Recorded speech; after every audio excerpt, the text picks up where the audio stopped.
부모 잃은 자식은 고아라고 합니다.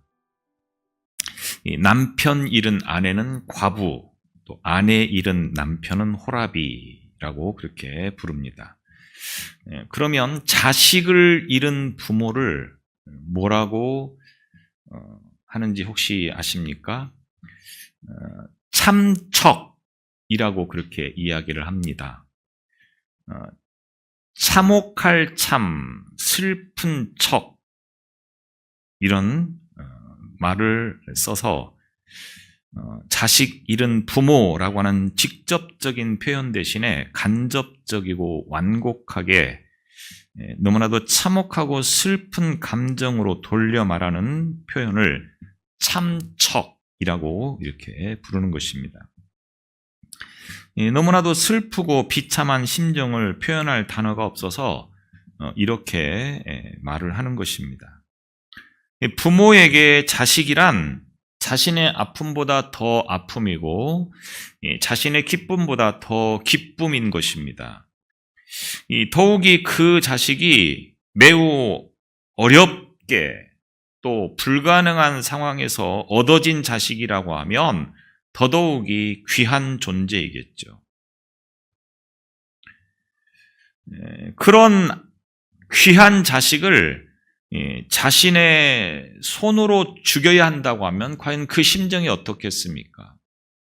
뭐 병이나 또 사고로 죽어도 말로 다 할 수 없는 슬픔과 아픔과 고통이 평생 가는데, 그래서 자식이 죽으면 뭐 가슴에 묻는다 이런 표현을 쓰지 않습니까? 그런데 그 자식을 내 손으로 만약에 내가 죽여야 된다, 그런 상황이 닥치면 어떻겠습니까? 아마 못할 겁니다. 그렇게 할 수 있는 사람은 아마 세상에 없을 줄로 압니다. 하나님께서 아브라함에게 바로 이 귀한 아들 독자 이삭을 번제로 드리라, 이렇게 말씀을 하시는 것을 우리는 성경을 통해서 보게 되어집니다.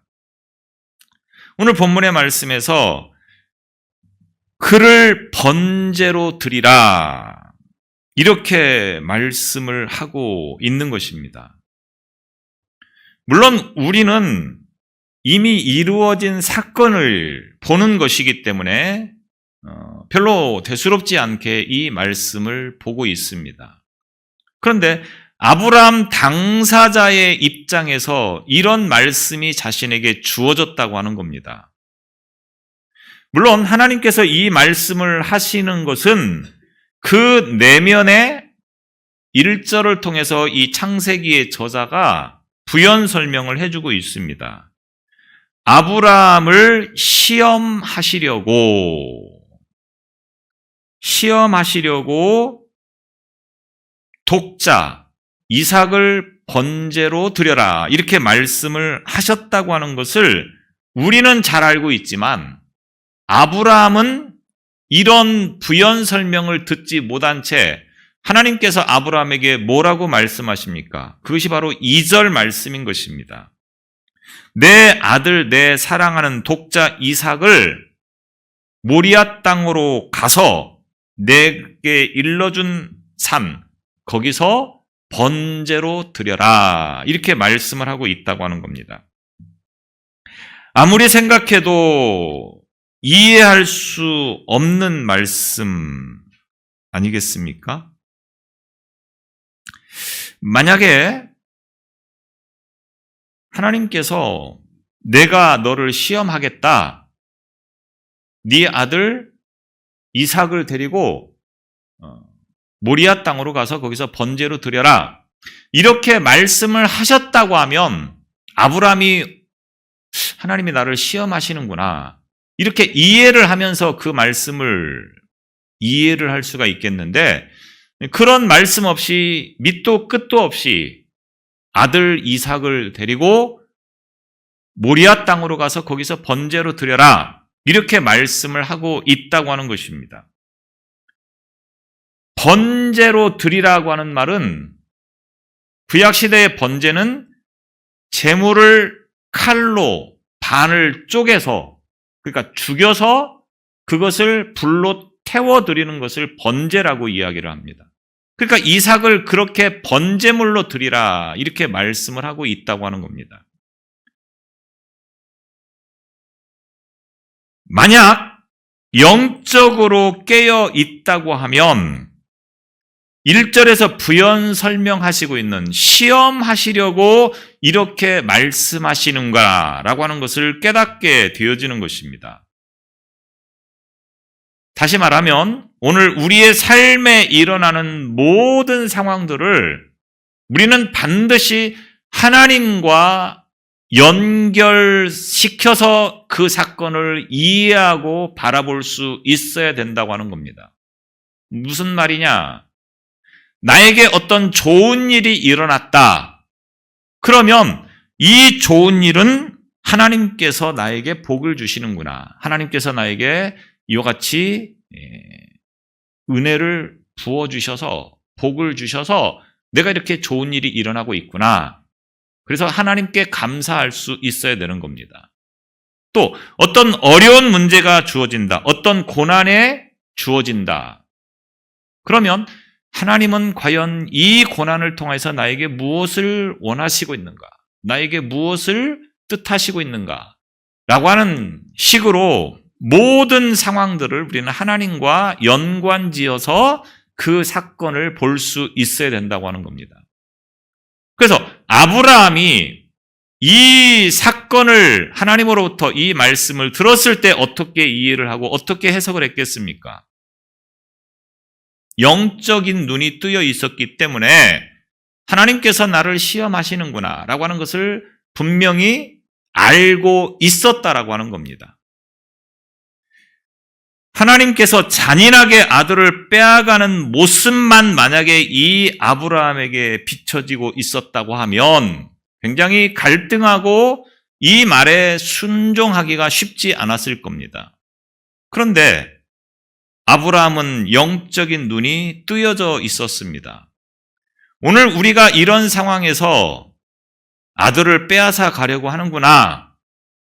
나에게 고통을 주시고 나에게 시련을 주시는구나. 하나님이 뭔가 나에게 어려움을 주셔서 나에게 더 큰 은혜를 주시려고 복을 주시려고 이렇게 하시는구나 라고 하는 생각을 가지면 그것은 영적으로 깨어 있다고 하는 것을 의미하는 것이고, 그렇지 않다고 하면 그것은 영적으로 깨어 있지 못하다고 하는 그런 상황이 되는 것이죠. 하나님은 빼앗으시는 분이 아니라 주시는 분입니다. 우리가 가지고 있는 어느 것 하나도 하나님이 주시지 않은 것은 없습니다.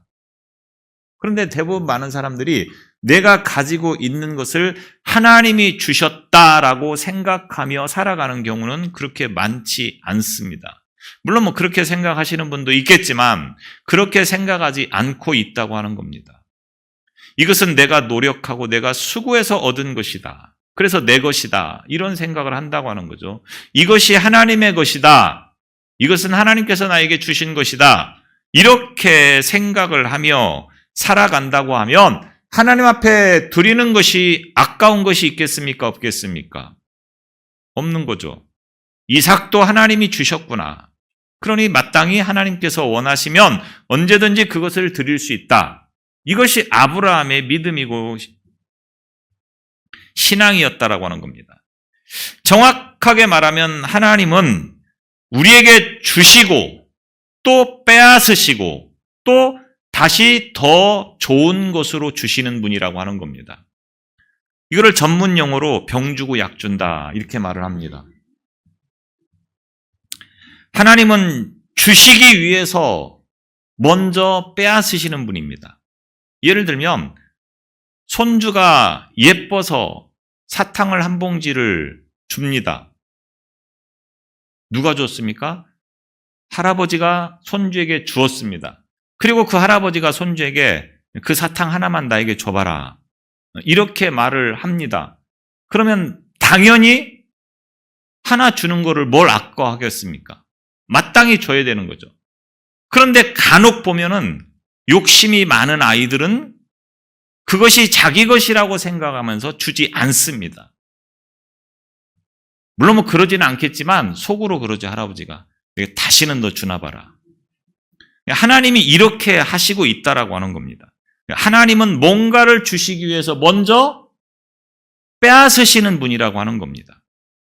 그런데 그 빼앗으시는 것을 그냥 적당히 버려도 상관없는 것들을 요구하시면 얼마든지 할 수 있겠죠. 그런데 중요한 거는 내가 정말로 소중하게 생각하는 것들, 내가 정말로 의지하고 이것이 없으면 안 되겠다라고 생각하는 것들을 하나님께서 요구하시는 경우들이 있다고 하는 겁니다. 그래서 사람의 입장에서 보면 참 이해할 수 없는 하나님인 경우들이 얼마나 많은지 모릅니다. 오늘 아브라함에게 독자 이삭을 번제물로 드려라고 말씀하시는 것처럼 열왕기상 17장에 보면 엘르야와 사르밧 과부 이야기가 나옵니다. 가뭄이 매우 극심한 상황에서 하나님께서 엘리야에게 시돈에 속한 사르밧으로 가라. 그곳에서 내가 너에게 먹을 것을 줄 것이다. 이렇게 말씀을 합니다. 엘리야는 사르밧으로 가서 그곳에서 한 과부를 만나서 물을 좀 달라. 그렇게 말을 합니다. 그러니까 그녀가 가서 내가 물을 가져오겠습니다 라고 가려고 하는데 이 엘리야가 뭐라고 말합니까? 내 손에 떡 한 조각을 나에게 좀 가져다 달라. 내가 배가 고프니 먹을 것을 나에게 가져다 달라. 이렇게 요구를 하는 겁니다. 그러니까 이 사르밧 과부가 뭐라고 말합니까? 나는 떡이 없고 가루 조금, 기름 조금 있어서 그것으로 이제 마지막으로 떡을 만들어서 내 아들과 먹고 죽으려고 합니다. 먹을 것이 없다고 하는 거죠. 그러니까 엘리야가 뭐라고 말합니까? 내 말대로 하려니와 먼저 그것으로 나를 위하여 작은 떡 한 개를 만들어 내게로 가져오고 그 후에 너와 내 아들을 위하여 만들라. 열왕기상 17장 13절에 이렇게 말합니다. 무슨 말입니까? 네가 말한 것처럼 네가 가지고 있는 것으로 떡을 만들어서 먼저 나에게 가져오고 그리고 남은 것이 있으면 너희들이 먹어라. 이 말입니다. 얼마나 잔인합니까? 아니 그 아들하고 떡 하나 만들어서 마지막으로 먹고 죽겠다고 하는데 그것마저도 빼앗아 가는 겁니다. 자, 그런데 이 사건을 통하여서 어떤 결과가 일어납니까? 결과는 해피엔딩이죠. 그렇게 했더니 통에 밀가루가 마르지 않고 기름에 기름병이 떨어지지 않았다라고 하는 겁니다. 하나님은 아주 결정적인 것을 먼저 빼앗으시고 그리고 그것을 주는 믿음을 가지고 있는 자에게는 평생 마르지 않을 만큼의 복을 부어주시는 분이라고 하는 것을 말하는 것입니다. 그것이 하나님의 말씀이고 진리라고 하는 겁니다. 그리고 이 말씀은 오늘 저와 여러분에게도 동일하게 적용되어지는 것입니다. 그런데 많은 사람들은 이런 하나님의 진리를 의심한다고 하는 겁니다. 믿지 못한다고 하는 겁니다. 그래서 먼저 주시면 제가 드리겠습니다. 이런 신앙을 여전히 우리는 고수하고 있다라고 하는 겁니다. 물론 주신 것에 대해서 감사도 모르는 사람들보다야 훨씬 낫죠. 그런 사람도 많기 때문에. 그런데 하나님께서는 주시면 그것을 가지고 다시 하나님께 드리는 것이 아니라 먼저 하나님께 드리는 그런 사람을 더 기뻐하시고 그런 믿음을 더 기뻐하신다고 하는 것을 우리가 잊지 말아야 되는 것입니다. 오늘 하나님께서 우리에게 뭔가를 요구하시고 있다. 그러면 우리는 어떻게 생각해야 됩니까? 하나님이 나에게 더 큰 것을 주시려고 하는구나. 이렇게 이해할 수 있어야 됩니다. 이렇게 받아들일 수 있어야 됩니다. 이런 믿음이 있어야 된다고 하는 것입니다. 만약 내가 하나님께 받지 못했다라고 하는 생각이 들고 있다고 하면 한번 생각해 보십시오. 내가 아직 하나님께 드리지 못하고 있구나. 아브라함은 하나님의 이 비밀을 잘 알고 있었습니다. 우리가 여기서 아브라함에 대해서 다시 한번 생각을 해봐야 됩니다. 아브라함에 대해서 좀 더 우리는 과대평가하는 경우들이 참 많이 있습니다. 왜냐하면 이미 아브라함의 모든 이야기들을 잘 알고 있기 때문에 아브라함은 대단한 믿음의 사람이었구나 이렇게 생각을 하는 겁니다. 그런데 아브라함도 처음부터 그런 믿음을 가진 사람은 아니었습니다.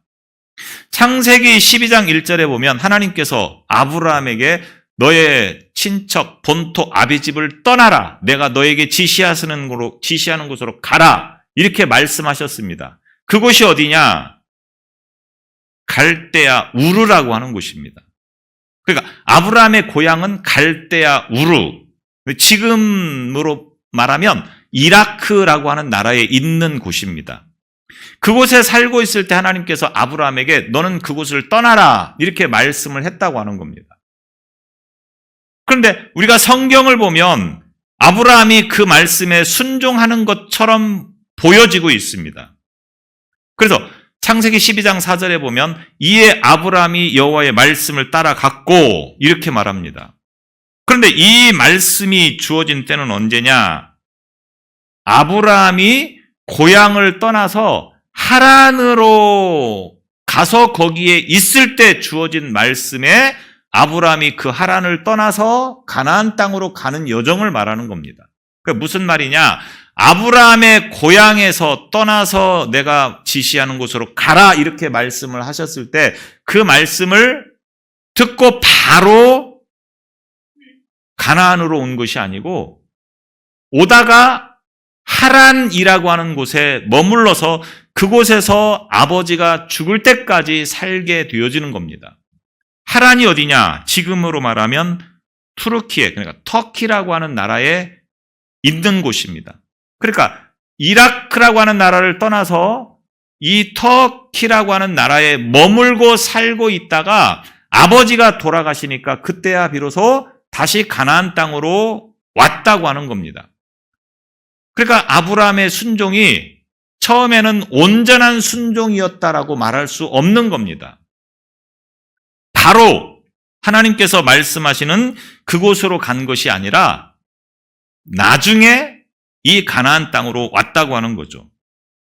또 아브라함은 위험에 처하게 되어질 때 자신의 아내를 누이라고 속이는 일들이 2번이나 있었습니다.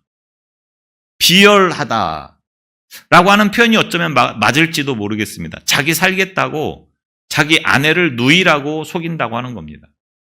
물론 혈연적으로 족보상으로 보면 그 말이 전혀 틀린 말은 아니지만 자기 살겠다고 지금 신분을 속이는 것입니다.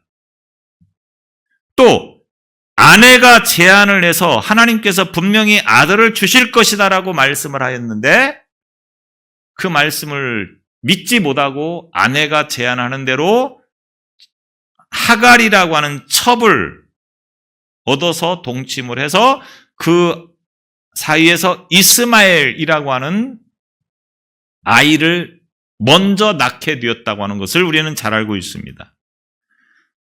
또 아내 분노로 이스마엘과 하갈을 광야로 내보내는 그런 일들도 있습니다. 그러니까 아브라함의 생애를 보면 우리가 생각하는 것처럼 참 처음부터 아주 진실한 믿음을 가지고 온전한 믿음을 가지고 하나님의 말씀에 순종하며 살았다라고 볼 수 없는 하자가 많은 그런 신앙이었다라고 하는 것을 보게 되어지는 것입니다. 그런 아브라함을 하나님께서 모르시지 않았습니다. 잘 알고 계셨습니다. 그럼에도 그 아브라함을 불러서 믿음의 조상으로 삼으셨다고 하는 거죠. 그리고 아브라함은 그 수많은 시간들을 통해서 얼마나 많은 훈련을 받는지 모릅니다.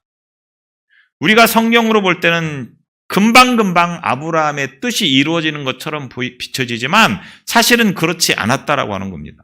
아브라함이 얼마나 힘들고 어려운 시간들을 보냈는지 우리는 성경을 통해서 볼 수 있습니다.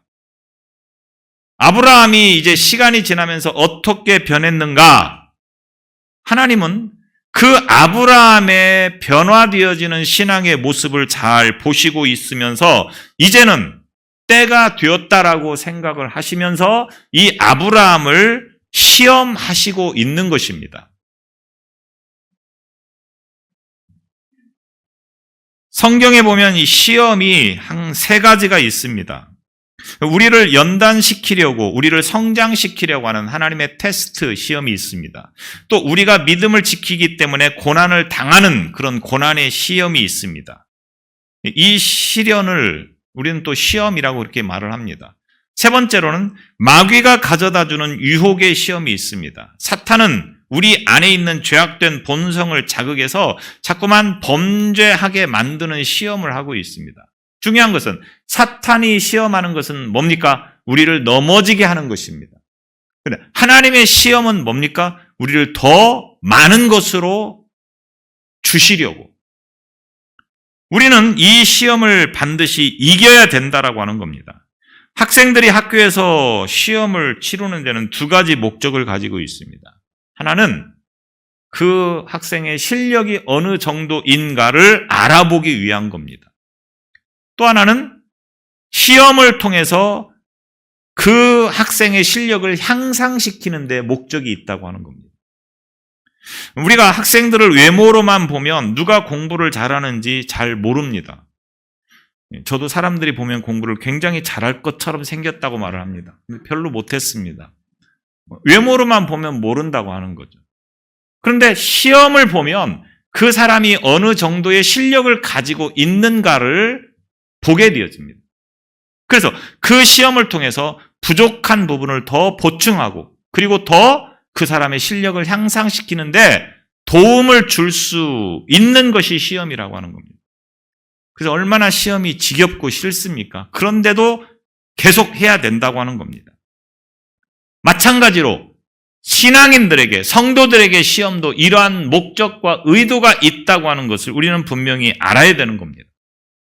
그래서 시험을 통해서 많은 성도들이 자신의 약점과 부족한 부분을 알게 되어지고 그리고 점검하면서 보완할 수 있게 되어진다고 하는 겁니다. 하나님께서 사람을 시험하십니다. 그 믿음이 얼마나 성숙한 믿음인가 평상시에는 잘 모릅니다. 평상시에는 다 그 사람들이 믿음이 좋은 것 같고 신앙이 좋은 것 같이 보입니다. 그런데 그 사람이 돈을 떨어져 봐야, 돈이 떨어져서 아무것도 없는 그런 상태가 돼 봐야, 사업이 실패를 해 봐야, 병이 들어 봐야, 자녀들이 입시에 떨어져 봐야, 어려운 문제가 있어 봐야 그 사람이 어떤 신앙인가를 알게 되어진다고 하는 겁니다. 그래서 하나님은 그런 시험을 통해서 그 사람의 신앙이 어떤 상태인가를 분명하게 보여주는 것이라고 하는 겁니다. 그래서 하나님의 시험을 우리는 늘 겪으면서 살아가고 있습니다. 물론 하나님께서 시험치고는 너무 어려운 시험들을 우리에게 요구하시는 경우들이 얼마나 많은지 모릅니다.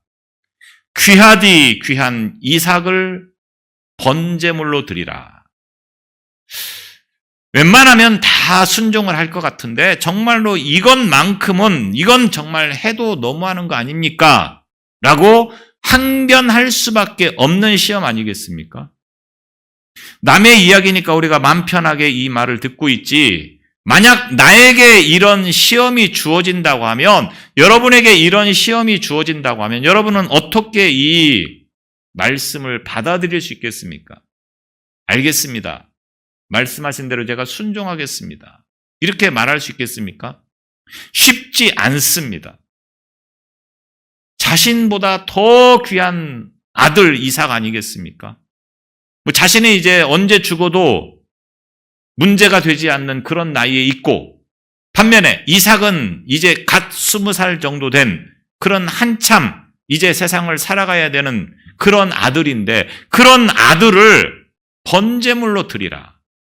하나님께서 분명히 하늘의 별과 같이 땅의 바다의 모래와 같이 많아지게 후손을 주실 거라고 했는데 그 하나 있는 아들을 달라고 하면 도대체 하나님은 어떻게 뜻을 이루시려고 나에게 그런 시험을 주십니까? 이런 생각이 충분히 들 법도 하지 않습니까? 앞서 말씀을 드렸듯이 아브라함은 온전한 믿음의 사람이 아니었습니다. 여러 번 실패를 했습니다. 온전한 순종을 하지 못했습니다. 하나님은 그 아브라함을 하나님의 그 수준까지 한꺼번에 끌고 올라가려고 하지 않았습니다. 조금씩 그 아브라함의 믿음을 성장시키는 훈련과 시험을 통해서 그를 계속해서 연단시키셨습니다. 그래서 아브라함도 실수하고 갈등도 하고 절망도 하고 좌절도 하면서 하나님을 조금씩 따라갔다고 하는 겁니다. 성공이라고 하는 것은 실패가 없이 성공한 사람은 없습니다. 성공은 반드시 실패를 통해서, 그래서 그 어려움을 극복하면서 더 성숙해지는 그런 성공을 이루게 되었다라고 하는 겁니다. 고통이라고 하는 과정을 거치지 않고 성숙한 사람은 없습니다. 아브라함도 마찬가지였습니다. 온전하지 못한 하자가 많은 아브라함이었지만 시간이 가면서 여러 가지 시험을 통과하고 여러 가지 많은 고난의 과정들을 통해서 하나님을 보게 되어지고 그의 믿음이 점점점 성숙해지게 되어지는 것입니다. 이제 하나님께서 적어도 이 정도의 상황이면 아브라함이 어느 정도 흔들리지 않는 믿음을 가지고 있겠구나. 이제 다 컸구나. 이렇게 생각을 하시고 시험을 주시는 것입니다. 하나님은 아브라함에게 다 주었기 때문에 이제는 빼앗아 보는 것입니다.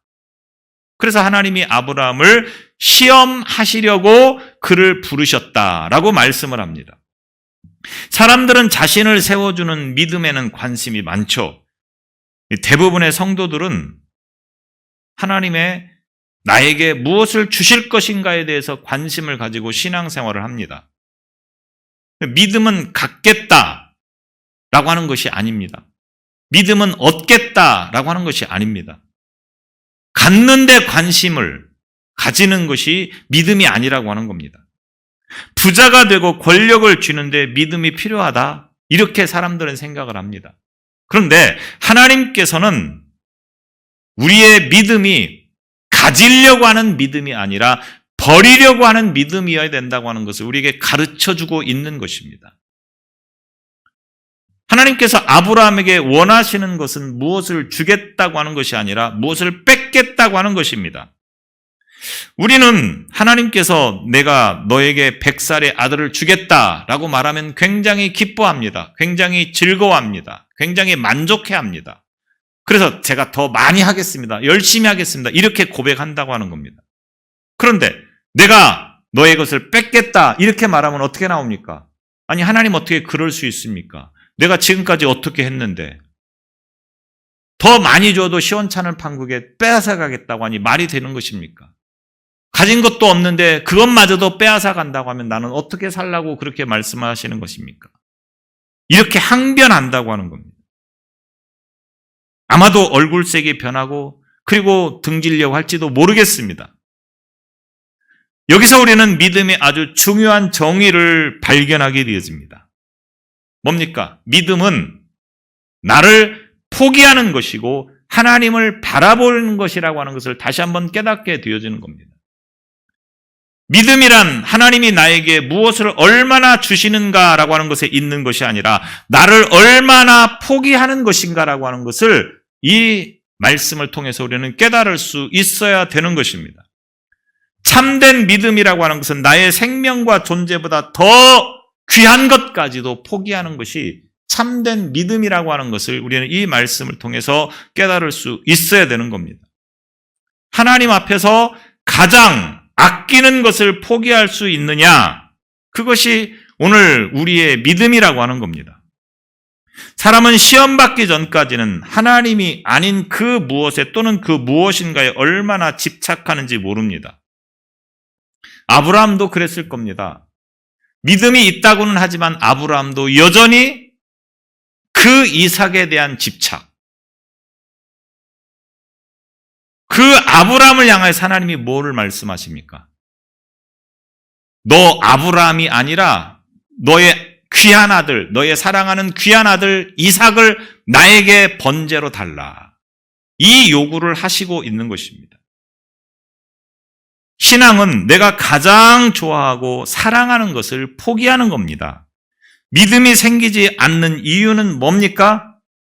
익숙한 곳에서 떠나지 않으려고 하기 때문에 내가 사랑하고 좋아하고 가지고 싶은 것을 포기하지 못하기 때문에 우리의 믿음이 성장하지 않는다고 하는 것입니다. 여러분, 하나님을 경외하는 믿음을 가지고 있습니까? 그것을 무엇으로 증명할 수 있습니까? 내가 가장 아끼는 것, 그것을 하나님 앞에서 포기하는 것이 가능할 때에 그것을 우리는 믿음이라고 말할 수 있는 겁니다. 오늘 주일을 지키며 예배를 드리는 뿌리도 내가 가장 아끼는 시간을 포기하고 하나님을 경외하는 믿음인 것입니다. 우리가 예배를 드리면서 내가 할 것 다 하고 내 볼일 다 보고 그리고 남은 시간을 가지고 교회에 와서 예배를 드린다 하면 그것은 예배가 아닙니다. 그것은 믿음이 아닙니다. 왜 우리가 매주 시간을 정하여 놓고 이 시간에 모여서 예배를 드립니까? 하나님은 꼭 이렇게 예배를 드리는 것만을 우리에게 요구하시지 않습니다. 나 혼자서 얼마든지 집에서 시간 되면 아무 때나 예배를 드려도 하나님은 그것을 기뻐 받으십니다. 그런데 굳이 왜 우리가 이렇게 예배를 드리고 있습니까? 이것은 내가 소중한 것, 내가 필요한 것들을 다 포기하고라도 이 시간만큼 내가 하나님 앞에 온전히 나의 모든 것을 드리겠습니다 라고 하는 그 고백이 담겨져 있는 그런 믿음을 하나님께서 우리에게 요구하시는 것을 듣기 위해서 우리가 이렇게 예배를 드리고 있다고 하는 겁니다. 그런데 여전히 믿음이 있다고 하면서도 내가 세상에서 필요한 것이 있다고 하면 기꺼이 예배를 포기하고 그 길로 달려갑니다. 그러면서 믿음이 있다고 합니다. 그건 믿음이 아닙니다. 아브라함이 시험을 이길 수 있었던 것, 그것은 자기의 가장 소중한 것을 포기할 수 있는 그 믿음을 가지고 있었기 때문에 가능한 것이었습니다. 이 시험에 아브라함이 통과된 후에 하나님께서 말씀하십니다. 언젠가도 말씀을 드린 듯 싶은데 22장 12절에 보면 사자가 가라사대 그 아이에게 내 손을 대지 말라. 아무 일도 그에게 하지 말라. 내가 내 아들 내 독자라도 내가 아끼지 아니하였으니 내가 이제야 내가 하나님을 경외하는 줄을 아노라. 하나님께서 아브라함이 이삭을 번제물로 드리려고 제단을 쌓고 그 위에 묶어서 올려놓은 상태에서 칼을 내려치려고 하는 순간에 하나님께서 그 손을 멈추게 하라고 말씀합니다. 그러면서 말씀합니다. 내가 하나님을 경외하는 줄을 아노라. 그런데 하나님이 모르셨겠습니까? 하나님은 이미 다 알고 계셨습니다. 아브라함이 어떤 믿음을 가지고 있는지를 다 알고 계셨다라고 하는 겁니다. 그런데 왜 이렇게 말씀하십니까? 아브라함의 스스로의 믿음이 어떤 것인가를 모르고 있다가 지금 이 순간에 자신의 믿음이 어떤 믿음인지를 알게 되었다고 하는 것을 의미하는 것입니다. 무슨 말이냐? 오늘 우리가 내 믿음이 어떤 상태인지를 잘 모릅니다. 그런데 내 믿음이 어떤 상태인가를 알게 되는 때가 언제냐? 하나님이 나에게 정말로 소중한 것을 나에게 바쳐라 이렇게 말씀을 했을 때 내가 그것을 바칠 수 있는 그 순간에 내 믿음이 이 정도였구나 라고 하는 것을 알게 되었다라고 하는 것을 말하는 것입니다. 아브라함은 자신의 믿음이 이렇게까지 성숙한 줄을 몰랐을 것입니다. 그런데 어느 순간 자신의 믿음이 이렇게 성숙해져서 독자인 이삭을 번제물로 드리라고 했음에도 그것을 망설이지 않고 주저하지 않고 기꺼이 드릴 수 있는 믿음으로 성숙해져 있다고 하는 것을 지금 이 순간 알게 되었다고 하는 것을 말하는 것입니다. 오늘 저와 여러분의 믿음은 어떤 믿음입니까? 가장 소중한 것, 가장 사랑하는 것, 가장 아끼는 것, 그것까지도 하나님께 기꺼이 드릴 수 있는 그런 믿음으로 성숙해지시기를 바랍니다. 하나님은 그때에 그것을 받으시고 더 많은 것으로 채워주신다고 하는 것을 분명히 믿고 그 하나님을 향한 믿음으로 살아가는 오늘 저와 여러분이 되시기를 바랍니다. 기도하겠습니다.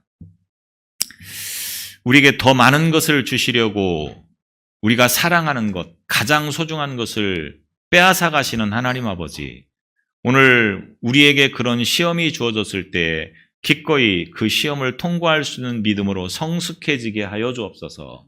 이 땅에서 어느 것 하나도 내 스스로의 힘과 능력과 노력으로 내가 취한 것이 없다고 하는 것을 분명히 깨닫게 하여 주시고, 하나님이 다 주셨기에 그 하나님의 것을 하나님의 것이라고 인정할 수 있는 믿음 가운데 살아가는 삶이 되게 하여 주옵소서. 그리하여서 그것을 달라고 하실 때 기꺼이 하나님께 내어드릴 수 있는 우리의 믿음 되게 하여 주옵소서. 그럴 때 우리에게 더 많은 것으로 채워주신 하나님이신 것을 믿습니다. 우리의 믿음이 나의 가장 소중한 것을 기꺼이 포기하는 믿음 되어지도록 인도해 주시기를 원하며 예수님 이름으로 기도드리옵나이다. 아멘.